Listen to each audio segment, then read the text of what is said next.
네, 안녕하세요. KBS 한국어 능력 시험을 준비하신 학생 여러분 반갑습니다. 저는 해커스에서 강의하고 있는 최수지입니다. 오늘 85회 시험이 치러졌는데요. 너무너무 무더운 날씨에 시험 보시느라고 정말 고생 많으셨습니다. 그럼에도 불구하고 여러분들의 그간의 노력이 이번 회차로 충분하게 흡족하게 마무리되셨으면 좋겠고요. 다음 회차를 준비하시는 분들 계시다면 이번 회차에 대한 철저한 분석을 바탕으로 다음 회차에서 완전한 마무리 이루어내시기를 바랍니다. 자, 그렇다면 이번 시험에서 어떤 점이 특징적으로 볼만한 점이고 어떤 부분들에 우리가 유의를 좀 하면서 다음 공부를 이어나가야 할지 함께 살펴보도록 하겠습니다. 자, 먼저 각 파트별로 난도 분석을 좀 해보도록 하겠습니다. 사실상 여러분들께서 지난 회차와 이번 회차를 동시에 같이 보셨다면 지난 회차보다 이번 회차에서 듣기라든가 또는 어휘라든가 하는 부분의 난도를 좀 더 크게 느끼셨을 거라고 생각합니다. 듣기 파트의 난도가 점점 올라가고 있다는 느낌을 지울 수 없다는 것이 사실상 최근 이 KBS 한국어 능력 시험의 가장 큰 특징이라고 보셔도 무방하겠습니다. 뭐 대단히 어렵거나 대단히 난해한 내용이 나와서라기보다는 어떤 듣기 문제에서 우리가 그동안 크게 중요하게 여기지 않았던 지점들, 즉 어떤 듣기 내용과 선택지 사이의 이격감 이런 것들이 점점 더 크게 느껴지더라라는 점을 여러분들께서 충분히 느끼셨을 거라고 생각하고요. 물론 여러분들은 여러 차례의 시험을 연속해서 보지는 않으실 테니까 최근 6개월, 1년 사이의 변화를 하나하나 다 캐치하기는 어려우시겠습니다만 어쨌든 최근의 어떤 경향이라고 하는 것은 듣기 파트에서 우리가 예전만큼 쉽게 예전만큼 수월하게 모든 문제를 해결하기 어려운 느낌이 든다라는 점입니다. 자, 그렇다면 다음 회차 준비하시는 분들도 이런 부분에 조금 더 유념하시고요. 듣기 파트의 문제를 어떻게 해결할 것인가에 대한 고민의 양을 좀 더 늘리셔야 된다는 점 다시 한번 강조해서 말씀드립니다. 또한 어휘나 어법 같은 경우도 문제 자체가 훨씬 더 어렵다라는 이야기를 하기에는 조금 부족한 점이 있습니다만 그래도 전형적인 문제 중에서도 뭔가 이상하게 나한테만 어려운 느낌이 들 법한 문제들이 종종 그리고 많이 배치되어 있다는 점에서 여러분들께서 이 부분에 대한 고민도 좀 함께 해보실 것을 권합니다. 읽기 파트의 경우는 읽기의 제시문 자체가 어렵지는 않았습니다만 뒤에 가서 다시 말씀드리겠습니다만 실제로 이 읽기 문제도 여러분들께서 곳곳에서 아마 이번 시험을 보고 나오신 분들은 본인이 함정에 빠졌다는 것을 느끼지조차 못했을 법한 지점들이 있었다라는 것도 말씀드리겠습니다. 자, 그렇다면 하나씩 좀 살펴보도록 하죠. 역시 영역별 문제 구성 보시면 각각에 나와야 할 그 자리의 문제들은 얌전하게 그 모습 그대로 출제되었었고요. 파트별 포인트 보도록 하겠습니다. 먼저 듣기와 듣기 말하기 문제의 경우에는요. 들라크로와의 그림이라든가 골든베르그 음악이라든가 뭐 이런 것들이 나왔어서 여러분들께서 뭐 익숙한 것이라는 측면에서는 크게 문제가 없었을 거라고 생각합니다. 또한 방송 대담이나 대화, 강연 등등의 내용도 그렇게 어려운 내용이라든가 또는 전혀 뭐 생소한 내용이라든가 이런 것들이 많이 포진되지는 않았습니다. 그럼에도 불구하고 선택지 표현의 난도가 향상되었다라는 점을 여러분들에게 꼭 강조해서 말씀드리고 싶습니다. 향상이라는 표현보다는 상승이라는 표현이 좀 더 적합할 것 같은데요. 실제로 이전에는 뭐 잘 듣기만 하면 선택지에서 정답을 고르는 데는 크게 문제가 없었습니다. 그런데 선택지 표현 자체가 좀 더 세련되지고 고급져졌다고 할까요? 한자어들이 좀 더 많이 보임으로써 여러분들이 선택지 표현에서 뭔가 정확하게 이해를 하지 못해서 또는 좀 헷갈릴 만한 지점들이 있어서 시간을 끌거나 고민하는 지점이 있지 않았을까라고 생각합니다. 또한 표현과 표현 간의 상이한 정도가 증가했다라는 건데요. 내가 들은 표현과 내가 선택지에서 골라야 하는 표현 사이에 일치성의 정도가 조금 흐려졌다라는 거예요. 예전에는 누가 봐도 그 말이 그 말인 이렇게 정답을 고르는 데 있어서는 문제가 없는 표현들로 선택지가 구성되었는데요. 최근 들어서는 점점 더 이렇게 선택지 표현 자체가 좀 어려워져서 여러분들의 전반적인 어휘력이 각각의 파트에 다 영향을 미치고 있는 중이다라는 점을 고려하셔야 되겠습니다. 세부적인 내용을 정오답의 근거로 활용했다라는 측면에서도 여러분들이 좀 확인하실 부분이 있겠습니다. 이전에는 전체적인 흐름과 맥락만 확인하면, 그래서 이게 무슨 얘기다 라는 것만 적당히 잘 들으면 정답을 고르는데 크게 문제가 없었습니다. 그런데 이제는 정말 그 단어, 그 표현을 딱 정확하게 듣지 못하면 결정적인 정오답을 가려내는데 꽤나 큰 방해를 받게끔 문제가 구성되어 있다는 점에서 전반적으로 듣기 문제의 체감 난도는 굉장히 높아지고요. 또한 정답률에도 크게 영향을 미치지 않을까라는 생각이 듭니다. 그럼 듣기 문제 어떻게 준비해야 될 것인가? 듣기를 뭔가 열심히 해서 준비할 수 있는가? 사실상 그쵸, 우리가 일상에서 뭔가 듣기 능력을 함양할 수 있는 방법을 구사하기는 좀 어려운데요. 그리고 이 시험에도 적합하지 않다는 특징이 있습니다. 이 시험을 준비하는 과정에서 듣기 문제의 정답률을 높이기 위한 방법은 오히려 읽기의 연습을 더 충분히 하는 것이다 라는 점 고려하시기 바랍니다. 여러분들이 뭔가 평소에는 흔쾌히, 평소에는 자발적으로 읽기 어려운 텍스트들을 좀 더 자주 접해보고, 또한 어차피 읽기 파트가 우리 KBS 한국어 능력 시험 안에 포함되어 있으니까 이에 해당되는 독해 연습을 조금 더 많이 함으로써 여러분들께서 어떤 텍스트에 대한, 아티클에 대한 이해도가 높아지고 정확한 표현과 정교한 표현에 대한 이해도가 높아짐으로써 듣기 파트에서도 변별력을 확보할 수 있을 거라고 확신합니다. 두 번째는 어휘 파트입니다. 늘 나왔던 그 모습 그대로 나왔습니다. 요런 표현들이 나왔으니까 다음 회차에는 요런 어휘들 안 나오겠죠. 다만 여러분들이 보셔야 되는 것은 이 어휘의 수준과 정도입니다. 여러분들께서 사실상 아주 듣도 보도 못했던 표현들, 당연히 고유어 파트에서는 충분히 나오고 있고요. 그 고유어 문제를 우리가 모두 다 맞추기 위해서 고유어를 오늘부터 외우기 시작할 것이냐? 절대 반대라는 점도 다시 한번 강조합니다. 따라서 고유어 또는 일부의 한자어 같은 것들은 여러분들이 그 모든 것을 정복하기 위해서 산을 올라간다? 뜯어 말리고 싶고요. 다만 우리 교재에 나와 있는 내용 정도는, 강의를 통해서 배웠던 내용 정도는 한 번씩 더 살펴보시고 성의를 보이는 수준의 대비를 하겠다라는 점 다시 강조합니다. 그럼에도 불구하고 여러분들께서 보셔야 되는 어휘는 사실 본 적 있는 수준의 어휘여야 한다라는 거죠. 아예 듣도 보도 못한 어휘들을 가지고 여러분들께서 새롭게 어휘를 외워나가는 방식 절대 반대하고요. 3년이 흘렀다라든가 정말 기함할 만한 일이다라든가 이런 식의 어디선가 들은 적 있는, 어디선가 본 적 있는 어휘들이 여러분들의 공부의 대상이 되어야 한다라는 점 다시 한번 말씀드립니다. 또한 사전적인 의미는 정말 그 단어의 사전적인 의미를 알아야만 풀 수 있는 문제들로 구성되어 있습니다만, 문맥적인 의미 같은 것들은 해당 선택지만 정확하게 읽어도, 즉 그 단어의 뜻을 정확하게 몰라도 정답을 고르는 데는 크게 문제가 없는 문제들도 다수 있기 때문에 여러분들께서 뭔가 문제를 해결하는 과정에서 이 단어의 사전적인 의미, 이 단어의 지시적인 의미를 모른다고 해서 무조건 패스하지 마시고, 선택지를 끝까지 읽어서 해결할 수 있는 것들은 충분히 선택지를 읽고 해결하실 수 있어야 한다라는 점도 강조해서 말씀드립니다.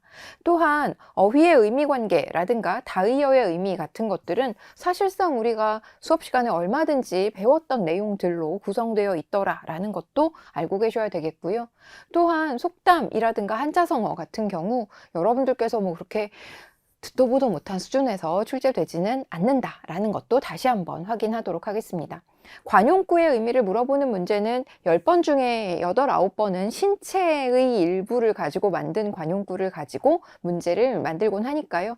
여러분들께서 이 관용어 표현은 특히 신체와 관련된 표현에서 특별히 더 돋보기를 대고 보셔야 되겠습니다. 한자어 순화어나 외래어 순화어 같은 경우 사실 굉장히 어떤 트렌디한 모습을 보이기도 하는데요. 이런 것들 여러분들이 사실 순화되지 않은 표현에만 익숙해져 있는데 이런 거 한 번씩 찾아보는 것도 비법이다라는 점 확인하실 수 있겠죠. 어법 파트의 경우는 표기법 물어보는 문제가 연달아 3문제씩 나와가지고요. 좀 당황하셨을 것 같습니다. 결국 어떻게 쓰는 게 맞아? 맞춤법 물어보는 문제들이 왕창 출제되는 경향, 이전에도 이후에도 충분히 우리가 예상할 수 있습니다.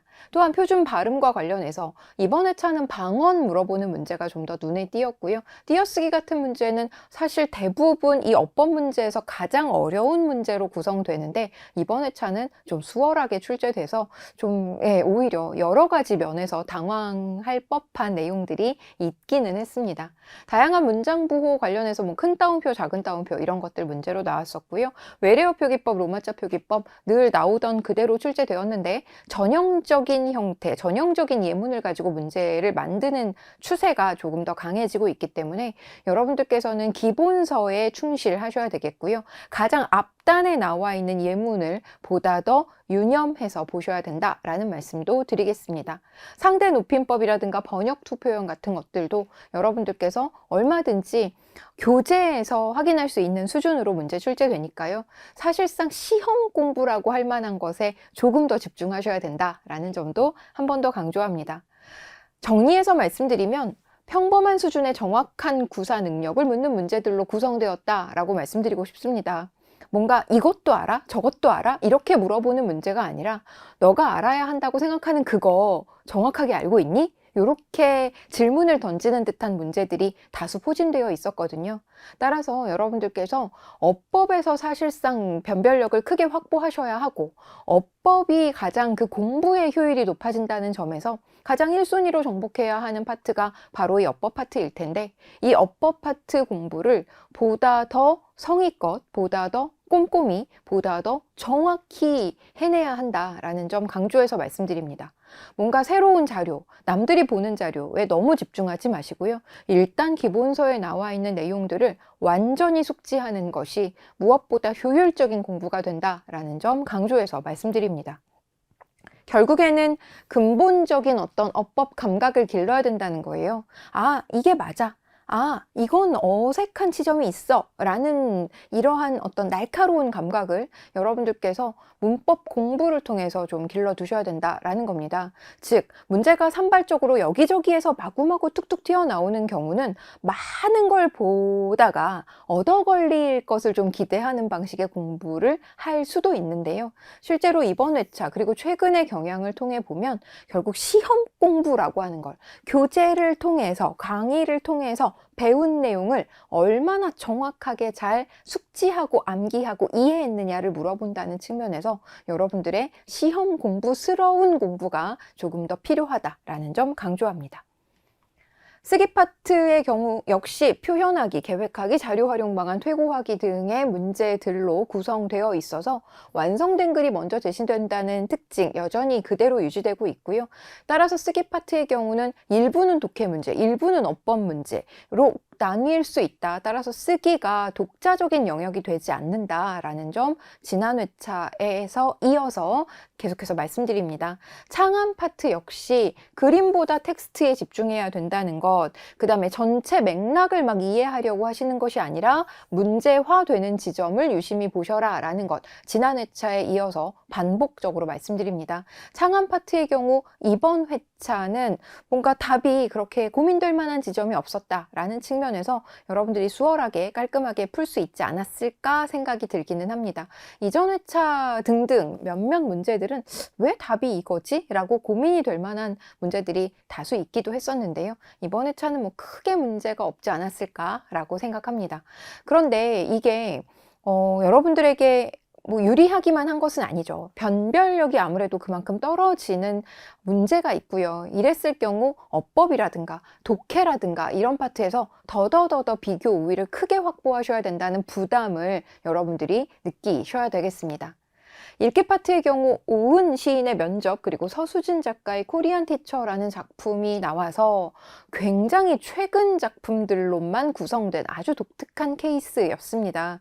이전에는 사실 너무 전형적이고 너무 뻔한 작품들이 나와서 뭐 읽지도 않고 문제를 푼 경우도 상당수 있었고요. 그리고 여러분들께서 뭔가 크게 문학 작품에 대한 어떤 공부의 필요성을 전혀 느끼지 못하는 경우도, 왜냐하면 그간의 어떤 배워왔던 중고등학교 때 익혀왔던 가락으로 대강 어떻게 마무리가 되는 이러한 문제들로 구성된 경우가 상당수 있었는데요. 최근 들어서는 사실 아주 유명한 작품과 굉장히 새로운 낯설은 작품 요렇게 쌍으로 좀 몇 회 나오다가 이번 회차 같은 경우에는 진짜 최근 작품, 여러분들이 절대 보셨을 리가 없는 작품들로만 구성이 되어 있어서 아마 좀 꼼꼼히 읽느라고 시간을 2, 3분 정도는 더 쓰지 않으셨을까 생각이 듭니다. 그런데 낯선 작품이냐 새로운 작품이냐는 전혀 사실 상관할 필요가 없어요. 왜냐하면 여러분들께서 어차피 문제를 풀려면 제시문을 보기는 해야 되거든요. 안 읽고 푸는 게, 내가 아는 작품이 나왔다고 해서 안 읽고 푸는 것이 결코 나에게 유리하지 않습니다. 시간을 아끼는 것 같죠? 그렇지 않아요. 정답률을 내주는 셈이거든요.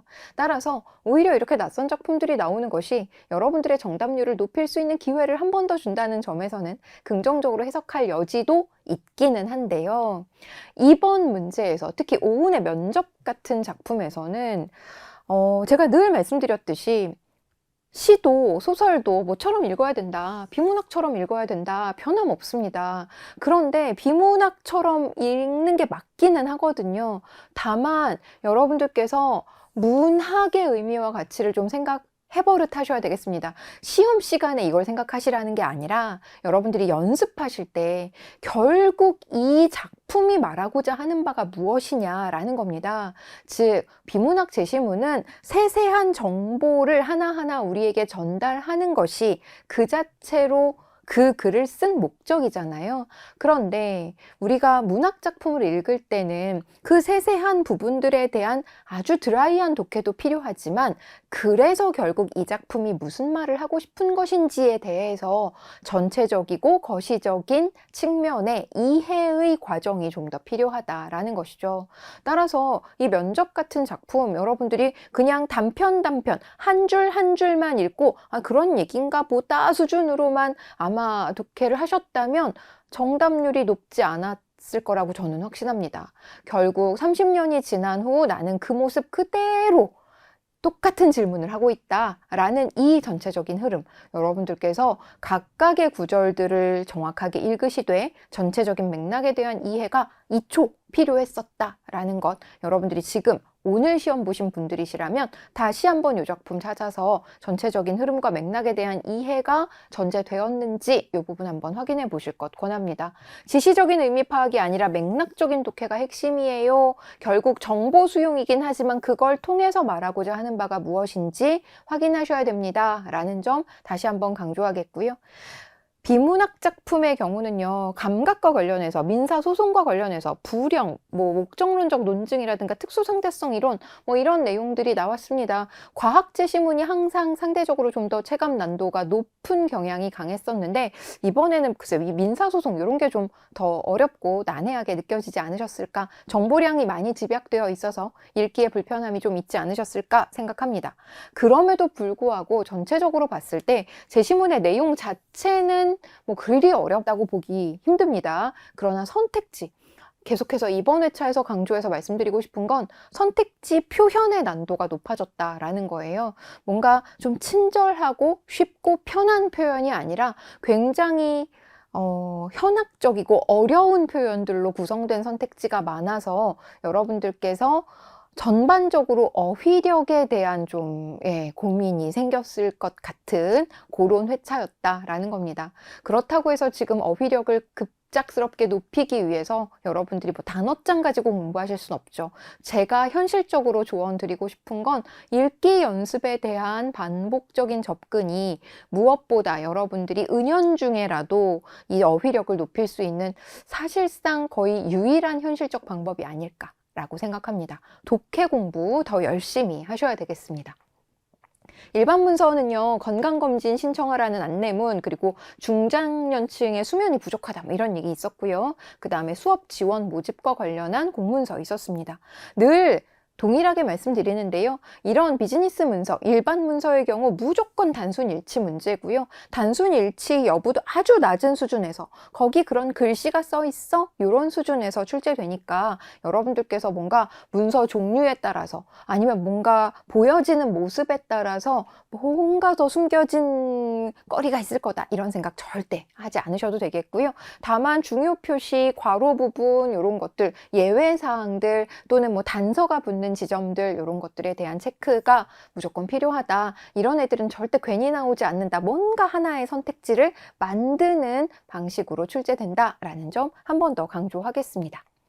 국어문화 파트는요, 맹사성의 강호사시가 아마 그쵸, 우리 공부한 내용일 테니까 수월하게 해결하셨을 거고요. 김승욱의 무진기행 물어보는 문제 출제됐습니다. 그리고 훈민정음 서문 이제 정말 지겹도록 매번 나오죠. 정말 매번 나오지만 중세국어 관련해서 낼 수 있는 지점이 사실 이 훈민정음 서문밖에 없어서 여러분들께서 앞으로의 회차를 준비하시는 분들도 저거 나왔으니까 이제 안 나오겠지 아니고요. 반드시 더더더 열심히 공부하셔야 되겠습니다. 근대 국어는 항상 이제 비슷하게 단성사 공연 관련 신문 기사가 출제되었는데요. 요거 이전하고 좀 달라요. 예전에는 진짜 이렇게 우리가 적당히 직독직해하면 현대어로 대충 번역해서 읽으면 정답을 못 고르기가 힘든 문제 수준으로 출제됐거든요. 근데 훨씬 더 꼼꼼한 독해, 그냥 바람이 분 거냐 비바람이 분 거냐 뭐 이런 수준에서 문제가 출제되어서 사실상 여러분들이 요거 좀 시간이 좀 필요했겠는데, 시간을 아끼려고 대충 읽으신 분들은 틀리는 분 많겠는데 라는 생각이 강렬하게 들었습니다. 남북한의 언어 차이는 문법 파트에서 이번 회차 출제되었었고요. 당연히 근데 요거는 여러분들이 남한의 문법을 얼마나 정확하게 아느냐, 요게 항상 정오답의 키가 됩니다. 북한의 문법 공부해야 되나요? 아니고요. 그 북한 문법은 보기에서 얼마든지 해결할 수 있는 수준이고요. 남한 문법에 대한 이해가 얼마나 있느냐가 그 정답을 맞추느냐 못 맞추느냐를 결정짓는 요소여서 이건 그냥 단순 문법 문제라고 보셔도 무방하겠고요. 점자와 관련해서는 이제 초성의 이응이 오느냐 또는 종성의 이응이 오느냐를 잘 읽었는지 이 부분 가지고 문제 출제했습니다. 항상 수어와 점자가 돌아가면서 번갈아 가면서 출제됐기 때문에 이번에 점자 나온다는 거 우리 충분히 예상했었죠. 전문 용어 관련해선 계리하다라는 말이 뭔지 알았는지 요거 물어보는 문제 출제되었습니다. 그리고 방송 언어 그냥 일종의 문법 문제라고 보셔도 무방하죠. 따라서 국어 문화는 우리가 국어사 관련해서 무슨 문학 작품이나 또는 작가 관련해서 조금 배경 지식이 필요하죠. 그렇기 때문에 all or nothing 전략이 필요하다 매번 말씀드립니다. 결국 알면 맞추고 모르면 틀릴 수밖에 없는 문제거든요. 최소한 교재에 나와 있는 주요 작가, 주요 작품, 주요 내용들 정도는 우리가 암기 숙지하셔야 되겠고요. 그 밖의 범위에서 나온다. 그냥 그건 우리는 내려놓고 가도록 하겠습니다. 또한 여러분들이 이 국어문화 10문제를 각각의 문제로 처리하는 것이 아니라 결국 그 중에 서너 문제는 문법 문제고요. 그 중에 두세 문제는 어휘 문제다. 이렇게 생각하시면 오히려 편하겠습니다. 자, 그렇다면 우리 이제 시험 보신 분들 함께 아쉬움을 좀 달래고요. 시험 보신 분들이야 뭐 이제 그냥 시험 점수 잘 나오기를 바라야 되겠죠. 그런데 다음 회차 준비가 필요하신 분들 계실 겁니다. 이번 회차 연습 삼아 보신 분들도 계실 테니까요. 그리고 이번 회차 시험 보지 않으셨어도 86회 시험 어떻게 나오고 그때 어떻게 준비해야 되는지 고민되시는 분들 계실 텐데요. 시험 전에는요, 일단 우리 9시 반에 입시를 하잖아요. 그럼 여러분들이 보셔야 되는 건 시계 제대로 정중앙에 보이는지 보셔야 되겠습니다. 시계가 보통 유리로 되어 있기 때문에 각도가 조금만 틀어져도 정확한 시간이 잘 안 보이는 경우 있거든요. 반사돼서. 그래서 내 자리에서 시계 정확하게 보이는지 점검하셔야 되겠고요. 블라인드, 해가 너무 강렬해서 그리고 해가 뜨는 과정에서 그쵸, 실제로 나에게 정면으로 막 빛이 쏘이고 이러는 경우 있기 때문에 이것도 좀 체크하셔야 되겠고요. 선풍기 소리, 에어컨 소리 이런 거 너무 크게 들립니다. 교실 환경이 열악한 경우 있거든요. 그래서 여러분들께서 이런 것들도 좀 보셔야 되겠습니다. 너무 춥거나 덥진 않은지도 점검하시고 손대지 마시고, 여러분들이 직접 손대지 마시고 감독관 선생님한테 지금 상황이 어떻다, 이거 좀 보정해 달라, 시계 각도 좀 틀어 달라, 이런 것들 정중하게 부탁하셔야 되겠습니다. 굵은 연필과 가는 샤프 매번 말씀드리는데요. 100문항이나 우리 체크해야 돼요. 그래서 요 시간이 5분 정도, 5분 이상 소요됩니다. 따라서 너무 뾰족하게 깎아가지 마시고요. 연필로 체크해야 되니까 굵게 깎아가세요. 그 연필 심에 손대지 마시고 깎아가시면 정말 딱 2번만 체크하시면 인식할 수 있으니까요. 여러분들이 OMR 카드 체크하실 때는 굵은 연필로 2번씩만 체크하시고, 대신 시험지에서 문제 풀 때는 여러분들이 평소에 쓰는 샤프 가지고 가시는 것 잊지 않으셔야 되겠습니다.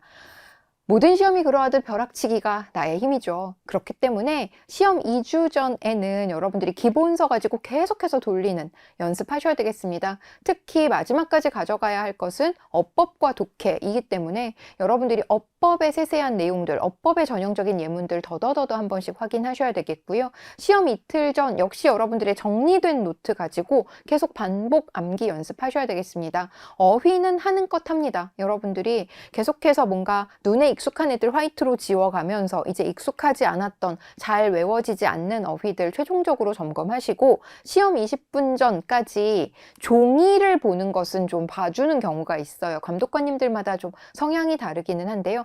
전자기기는 거의 9시 반, 35분, 40분 그 사이에 다 집어넣으라고 강요하는데 종이를 들고 보는 것은 50분 시험지 배포하기 전까지 허용하시는 분들 계시거든요. 따라서 낱장의 종이 같은 것들 좀 가지고 가실 것, 정리해서 가져가실 것 권합니다. 시험 중에는요, 시간을 기계적으로 나누고 푸는 순서 정하셔야 되겠습니다. 저는 순서대로 푸실 것을 권하기는 하는데, 일단 듣기와 듣기 말하기, 어휘, 어법, 쓰기, 창안까지 보시고, 그 다음에 91번 넘어가셔서 국어 문화까지 먼저 푸실 것을 권합니다. 요 국어 문화를 앞으로 당겨서 푸셔라 라는 것, 그리고 시간을 기계적으로 나눠서 듣기와 듣기 말하기 보실 때는 요것만 집중해서 봅니다. 최근 들어서 난도가 더 높아졌기 때문에 뒤에 문제 계속 왔다 갔다 하면서 시간 아끼는 것 결코 아끼는 게 아니다 라는 말씀 드리겠고요. 어휘, 어법은 합쳐서 10분에서 2, 3분 사이에서 충분히 처리하셔야 됩니다. 어휘 문제 오래 들여다보고 있는다고 정답률 높아지는 거 아니니까요. 쓰기 창한 문제 합쳐서 15분, 그리고 국어 문화 5분 내로 컷 하셔야 되겠습니다. 알면 맞추고 모르면 틀릴 수밖에 없는 문제들로 포진되어 있기 때문에 더 이상의 시간을 쓰는 것은 반대고요.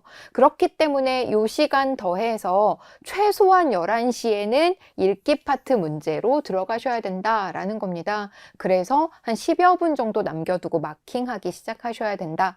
사실상 읽기 파트의 문제도 문학 먼저 보시고 그 다음에 비즈니스 문서, 일반 문서 먼저 보시고 그 다음에 일반 비문학으로 넘어가실 것을 권하기는 합니다. 강요할 수는 없는 지점이지만 그래도 저는 여러분들이 뭔가 드라이한 독해, 단순 정보 확인 먼저 하실 것을 권하는 편이기는 합니다. 최대한 읽기 파트에서 시간을 많이 확보하실 것 다시 한번 강조해서 말씀드립니다. 시험 후에는요, 이제 후회되는 부분들 다 잊어버리고 그 다음에 앞으로의 계획만 잘 세우셔야죠. 이제 남아있는 기간 다시 8주 카운트다운 시작되었으니까요. 여러분들께서 차분하게 기본서부터 하나하나 잘 챙겨가시면 비교 우위를 점하는 데는 크게 문제가 없다. 지금 1급 받으셔야 되는 분들은 없지 않느냐? 여러분들이 필요에 따라서 3+ 정도에서 충분히 만족하실 만한 분들도 계시고요. 2- 정도까지 받으셔야 되는 분들도 있기는 하겠습니다만 그 정도의 상대적 우위는 얼마든지 남아있는 기간에 어떻게 준비하느냐로 결정하실 수 있다라는 점 다시 한번 강조합니다. 오늘 시험 보신 분들 너무 고생하셨고요. 저는 강의 시간에 여러분들과 다시 한번 만나기를 바라겠습니다. 고생 많으셨습니다. 감사합니다.